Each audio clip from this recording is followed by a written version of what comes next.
Another day, another trip out, because we're allowed to do it now.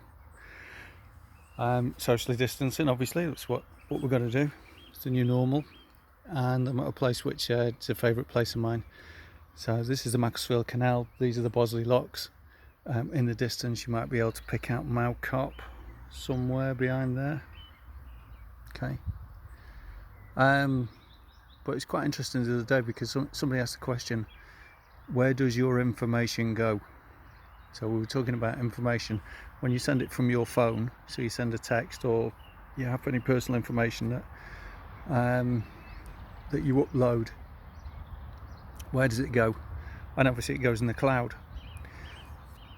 Try explaining that to anybody. So yeah, it's in the cloud. So there you go. There's all yours and mine information all in the cloud. Because the cloud isn't real, is it? And I know there will be computer experts and people who understand, they're living in computer technology, people who work for Google and people like that, who will tell you that there's a physical mainframe somewhere, I guess. It's usually how these things work. But it goes in the cloud, it goes into the space. So there's not a wire connecting my phone to wherever my information goes to. So we call it the cloud.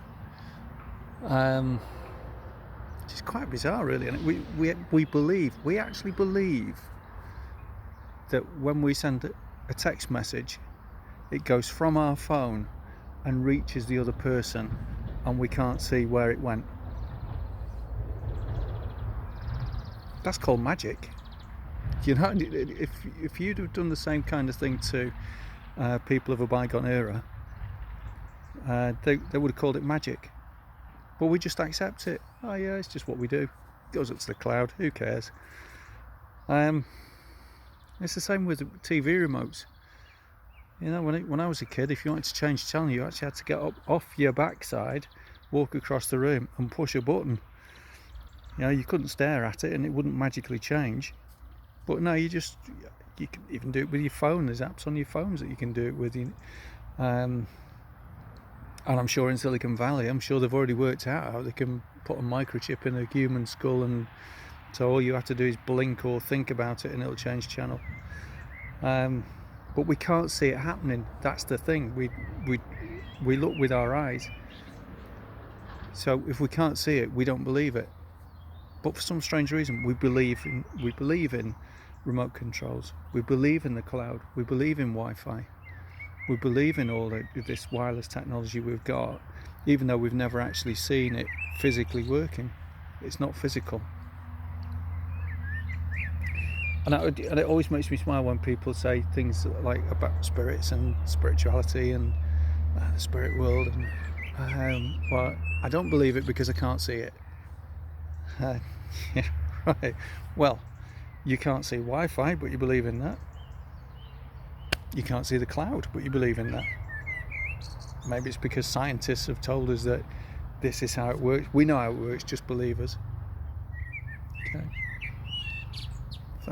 So why not spirituality? Why not spirits? We can't see them. Doesn't mean they're not there. You know, I deal with lots of people who will give evidence of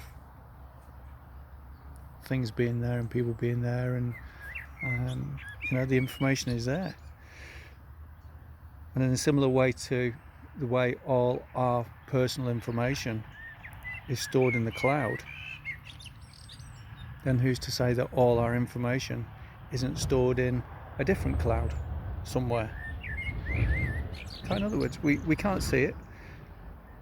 Those who are sensitive can feel it. So they can feel it. They can see it. They can hear it. It's just a different frequency, isn't it? Different wavelength.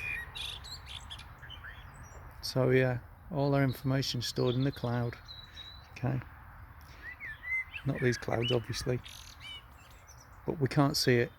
But we believe it. We trust that it's somewhere in a cloud. And when it comes to spirituality, I'll believe it when I can see it. Okay.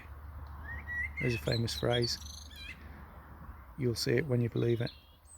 That's a better way of looking at it, isn't it?